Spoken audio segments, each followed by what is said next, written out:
Oh goodness. Well, I went to Mount Royal for theater training originally, and I was kind of interested in the voiceover industry just from a very young age, but I never actually pursued it.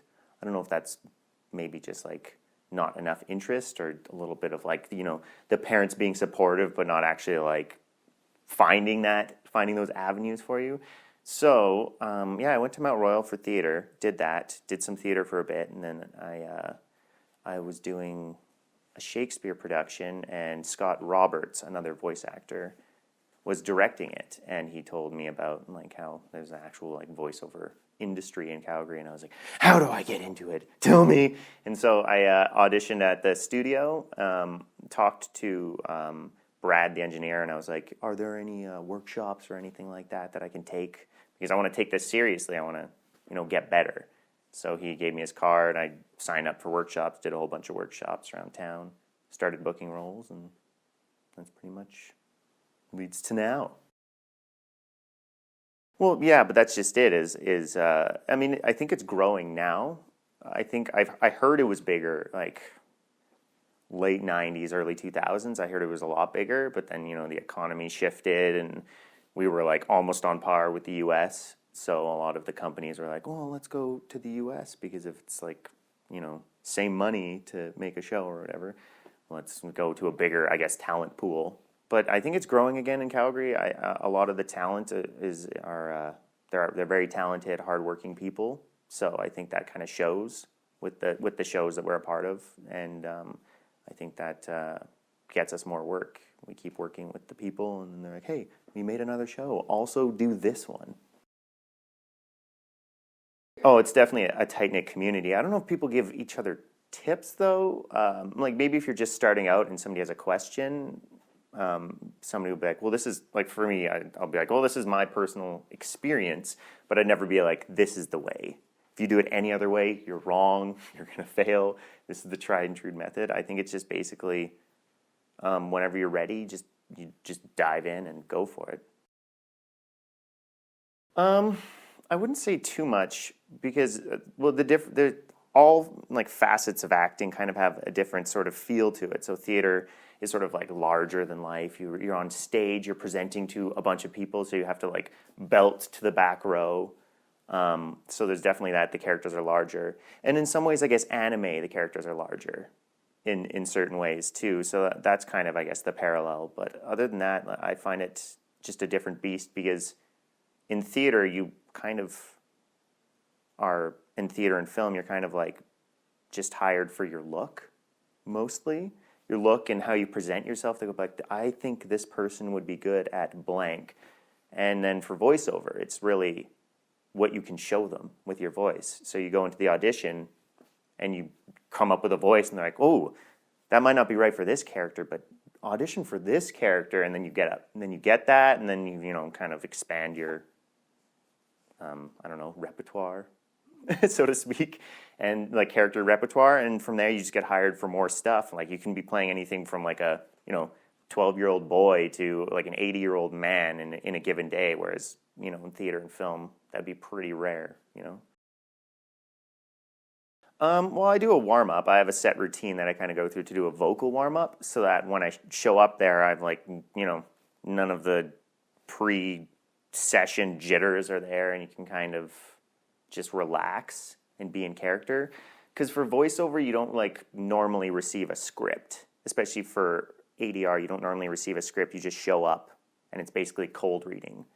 And I don't know. I'm kind of a perfectionist. I don't like to take a lot of takes to get something right, so I like to go in warm so that I'm ready to just act and hopefully just let the stuff come naturally. What's kind of kept me in the industry, I would say, is just the variety of roles that you get to audition for are just so interesting. I can't see myself ever getting bored of being like, hey, come in and play a dragon. You're like, roar, like roaring and doing all this stuff, and then like, oh, come in and play like a mousy little guy. I'm like, oh, hi guys, and then there's like all these different little like things that you get to do that you can't do in any other artistic field. So I think that I'll never get bored of that, and so that's kind of what's kept me going. What I find rewarding is just kind of being in the studio and interacting with all the interesting people, and knowing that this script was developed like in Japan or something like that, and there's this whole world behind it already, and you're just adding your own take to it. Like, you're not the painter, you're a color. You're like, oh, we need the color blue for this. So they're like, okay, I can be blue. And then, you add that to the whole picture. And then people are like, I hate dubs. I hate dubs. I hate this person. How do you feel about that? I find that very hilarious. I've seen some reviews and, like people say stuff. People have opinions, and the internet in this day and age there's very strong opinions because it's anonymous. You're sitting behind a keyboard, so I've never met somebody in life that's been like, oh, I watched that show, that's been like, I hate you. But like, if you go on the message boards, most of the time people are like, I personally think blah blah blah isn't as good as blah blah blah. No, not in real life, but like in the shows and stuff. If it we have a couple shows that are free to watch on YouTube. So you have people be like, oh, this character sounds a lot like this character, and I think that's kind of cool to think like, oh, I'm starting to like do enough characters that people are like, hey, I think this might be the same person who plays this person in that other thing. I'm like, oh man, I didn't even know people watched the show to be, or like the shows enough, like multiple shows enough to be like, I think I can guess who these characters are. Because that's something that like I do when I go to a movie or something like that. I'm like, if I don't know what actors are playing what characters, I kind of like try to be like, is that, is that like John DiMaggio or something? Is he in this as like a small character or something like that? I mean, yes, obstacles are there. There are always obstacles. It's just from one week to the next, there's always something you have to get over, like your own personal blocks, and the challenge of getting better as an actor is just is constant. It's constant. You can be the best actor in the world, or you can be able to book the most roles, have the most versatility, but you still have that little bit of like, why didn't I get this one role? It felt right. I felt right for it. And you just got to be able to reconcile that with yourself and forgive yourself and be like, well, I don't get to make the choices. Well, the obstacles that I've had to overcome are basically just self-imposed obstacles. They're more about, am I doing this right? What is right in acting? I'm sorry to get like sort of like meta, but like that's literally the game. You go into an audition, you don't know. You can't know if you're going to book it. You can feel good about it, but that doesn't mean that they're going to choose you. So basically, I've tried to, come to terms with that and just come up with the character beforehand, and then if it changes in the audition room, just let that be and basically move on to the next thing. And if you get it, if you book it, you're like, yes, cool. But otherwise, you've already moved on to the next thing and you're not worried. What I try to do, my audition process for a character is when they send you the sides with what they look like and basically a breakdown of what the character is, and like a couple lines is basically all you get. You don't get to really know what everything is about. I usually have a voice in my head and I'm like, I want to try to match that voice. But I've done enough auditions now to be like, that might not be the right voice, so don't marry it, basically. Just listen, like try to come up with the best voice, the best first attempt that you can, and then listen to the directors from there and hope that they're right, because you don't know. That's one of the things. It's like, I didn't get it, you might not get the part. It might be partly you, it might be partly because maybe you were, directed in the wrong direction, but you can't think about that. You just gotta go in there, do your best, and then leave and be like, oh, it's in the universe's hands now. Let's just, move on to the next thing. I think, okay, so at the studio, the best critique that I've ever had was on YouTube, and it was the first character I ever got. And he was this annoying little nerdy guy named Shingo. And he's like, oh, I'm Shingo, screw you. Like, well, he didn't say screw you. But he's like, oh, you guys, we're going to, play cards, and I love cards, and blah, blah, blah. And he basically was the character that explained the plot or what was going on. It's like, this card does this, and this card does that. And I'd get just like hate all over YouTube in the comments. And my favorite comment, though, was that Shingo is some gay, is basically what they said. And I was like, it's like broken English, but also like it's such, so it just became this thing at the studio where we just get like pumped up to do the character, and I'm like, all right, I'm going to be some gay this time to show that person. But like stuff like that, I don't, it doesn't bother me, it doesn't get to me. I find it funny, and I find it interesting that it just shows that people care about the content and about, what is being created. And they don't necessarily like hate it, because if they hated it, they wouldn't watch it. That's just the way it works. They just, are, voicing their particular opinion. I find that kind of interesting. It almost like fuels me, it feeds me. I'm like, yes, let the hate flow through you. I grew up with the Muppets. It was a big part of my childhood. All those like classic, like, Mel Blanc and like the Bugs Bunny and Tweety Bird and Ren and Stimpy and the Simpsons, just all those characters, all those people who played like 10, 15, 30 characters or whatever in one show. I was just like amazed by them. So that's kind of what I've tried to do with myself. And it's not as easy as it sounds. It's not as easy as it seems on paper. You're like, oh, I'm just going to change my voice.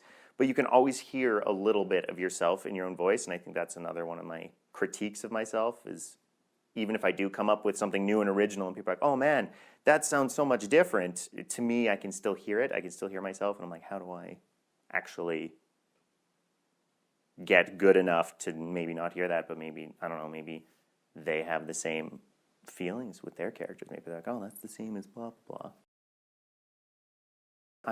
I'm a strange person, and I think that helps a lot with creating characters.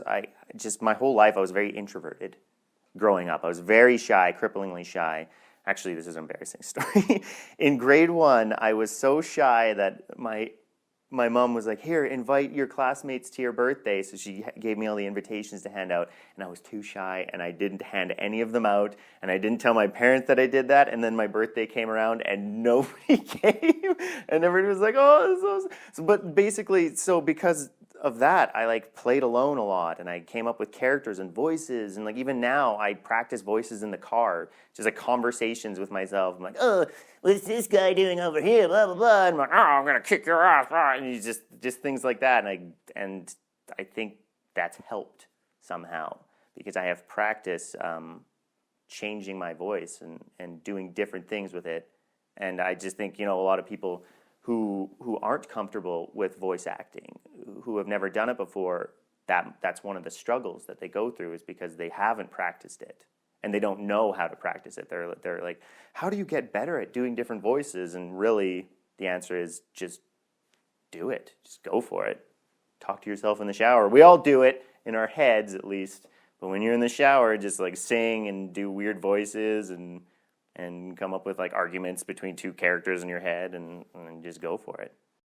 I imitate what the characters are doing on the screen. So that's my thing. So for Shingo, he was the first character I was ever cast as, and he's nerdy, and he had glasses, and he was constantly playing with his glasses like this. So I'd stand there in front of the microphone, and if he was like holding his glasses like this, or like pushing them up, classic anime style, I'd like hold it like that. Or if they're running, you can't really run, but you like beat your arms back and forth, and like do exhausted breaths and stuff like that. I find that helps the most in this context, is doing the action that the character is doing on the screen, and it just kind of happens naturally. So I recently, started building a home studio career, because that's kind of necessary in this day and age, because the technology's there. It's actually cheap enough to get that studio quality sound at home now, that I think if you want to be a voice actor, you're kind of selling yourself short. Unless you live in LA, then you can maybe make it work, but the competition's going to be steep. I want the community to grow. I've always been in favor of, if people ask me like how to get into the industry, I tell them, I'm always like, well, go take the audition, like go do auditions, go take workshops, practice, even speaking in front, like start a podcast, speak in front of a microphone, just get ready for it however you can, because that's really the only way we're going to grow and get a larger community is if everybody's better. And I'm not afraid of other people getting better because that just makes me better because I'm hungry enough to. I'm like, no, I will not starve. I will be the best. Classic anime trope. There's a couple voice actors that I look up to and I'm astonished at like their catalog of work. Like Billy West from Futurama, he does so many voices and he's so good at creating characters.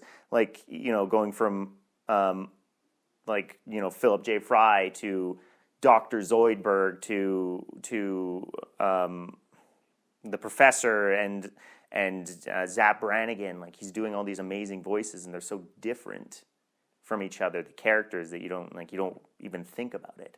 Or Tress MacNeille. Tress MacNeille is like the best voice actor in the business, in my opinion. She can do like anything. She's a chameleon. Like, if you recognize a female voice in a cartoon from The Simpsons to Futurama to like even video games, it's probably her.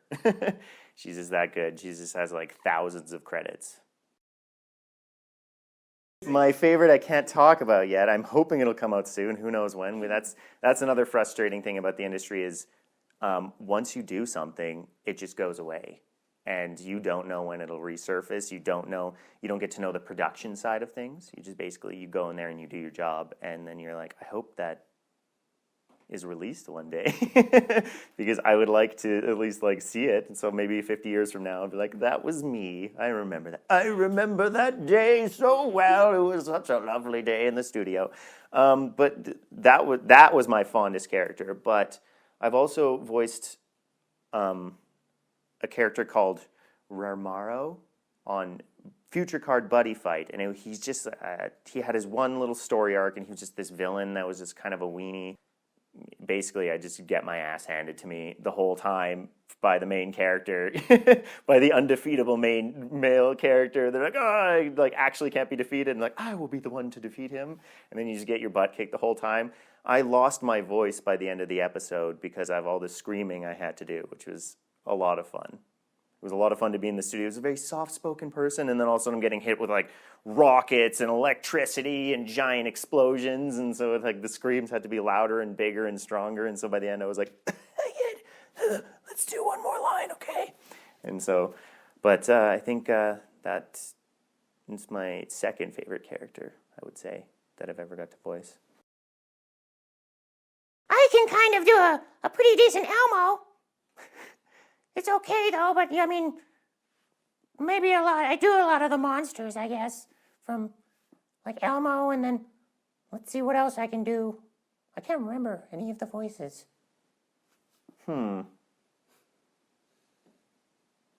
So I do Elmo, and I do a little bit Miss Piggy, and I do.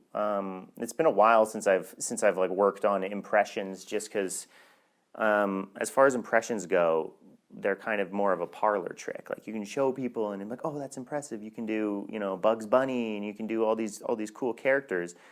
But really, that's all it's ever going to get you, because those characters are already done. They're already established, and somebody has that job. So unless you like can do such a good impression that you get that person's job, it's really, that's it. The chances of me being like, oh, good news, everyone. And they're like, oh, that's an amazing Farnsworth. You're hired. Goodbye, Billy West. Or like, I'm Dr. Zoidberg. And, anything like that is it's fun to do. And I guess it's a good exercise, because maybe it'll open your mind up to just creating your own characters. Because I know Hank Azaria he says a lot of his voice acting roles are just poor imitations of celebrities. So I always found that very interesting, and that's something that I've kind of taken to heart. So it's like if you have to do a certain character, it doesn't happen as much in anime because you can't do like, the Arnold Schwarzenegger voice because they're not really, looking for an Austrian flavor for something unless they're literally, you're in there for one day and they're like, okay, this guy's a really big muscly guy. Can you just sound like Arnold Schwarzenegger? And so they basically just pick the best person in the room who sounds the closest to what they like and cast you as that. Like, I'm going to beat you up with my muscles, my bulging biceps, things like that. And then you get cast as that in one episode. Yeah, I hope that the industry continues to grow in the city. I'd hate to see it dwindle like it did previously before I even started. It kind of dwindled and almost died, and I would hate to see that happen. And I know a lot of people, a lot of actors and stuff think of voiceover as just like a part-time thing in the city. It's like, oh, you can't make a living off of it. But I don't believe that's true, especially in this day and age where everything's digital, and you could be working with a client in India from your home.